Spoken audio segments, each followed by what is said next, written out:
মানুষ হতবাক হয়ে গেল। নিজের অঙ্গ প্রত্যঙ্গই নিজেকে ধোঁকা দিচ্ছে। তারা আক্ষেপে নিজেদের চামড়াকে বলল, তোমরা কেন আমাদের বিরুদ্ধে সাক্ষ্য দিলে? তারা উত্তর দিল, আল্লাহ যিনি সবকিছুর মালিক, যিনি সবকিছু জানেন, তিনি আমাদেরকে কথা বলালেন। এভাবেই সত্য প্রকাশ হয়ে গেল পুরোপুরি। কিছুই আর গোপন থাকলো না। সে আর মিথ্যা বলতে পারল না, সে আর কোনো কিছু অস্বীকার করতে পারল না, কারণ তার নিজের দেহ সাক্ষ্য দিয়েছে। অতঃপর প্রত্যেক বন্দাদের ভালো মন্দ কাজের ন্যায় বিচার হবে। অতি সামান্য ভালো কাজেরও প্রতিদান পাবে, আবার অতি সামান্য খারাপ কাজেরও শাস্তি হবে। কিছু বান্দাকে আল্লাহ ক্ষমা করলেন তার রহমতে, তার করুণায়, কিন্তু অধিকাংশ যাবে জাহান্নামে। আদম সন্তানের প্রতি 1000 জনের মধ্যে 999 জন যাবে জাহান্নামে। এভাবেই সমস্ত হিসাব শেষ হলো। এবার আসলো বিচ্ছেদের সময়।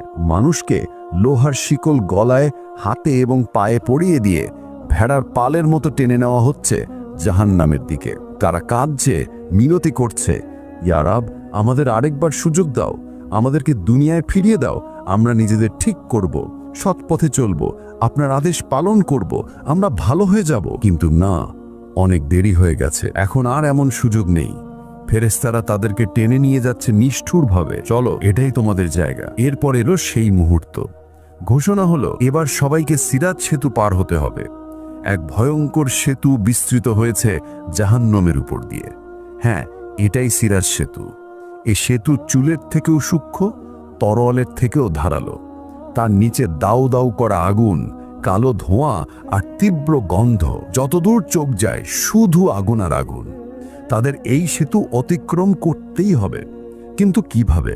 এমন সূক্ষ্ম সেতু পার হওয়া কি সম্ভব? ফেরেশতারা গম্ভীর কণ্ঠে ঘোষণা করে সবাইকে জানালো, মুমিনরা তাদের নূরের আলো নিয়ে যাবে। সেই আলো যেন তাদের পথ দেখাবে। তাদের জন্য এটি হবে সমতল রাস্তার মতো। তারা সহজেই দৌড়ে পার হয়ে যাবে। কিন্তু মুনাফিকদের নূর হরণ করা হবে, ফলে তারা অন্ধকারে পড়ে যাবে। আর কাফেরদের তো কোনো নূর নেই, তারা এক পাও ফেলতে পারবে না, আর পড়ে যাবে। এবার সত্যিকারের মুমিন ইমানদার বান্দারা সেতুর উপর উঠল।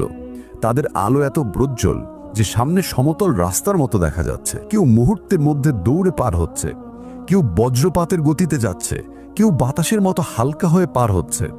তারা কাঁদছে, আল্লাহর কাছে শুকরিয়া আদায় করে, আলহামদুলিল্লাহ, আপনি আমাদের বাঁচিয়ে দিলেন। কিন্তু সেতুতে উঠল কিছু মুনাফিক মানুষ, যারা জীবনে ঈমানের মুখোশ পড়েছিল। তাদের আলো একটা সময় জ্বলে উঠল, হঠাৎ আবার নিভে গেল। এখন তাদের চারপাশ ঘোর অন্ধকার। তারা হোঁচটু খেতে খেতে ডাকছে, হে মুমিনরা, একটু আলো দাও, আমাদেরও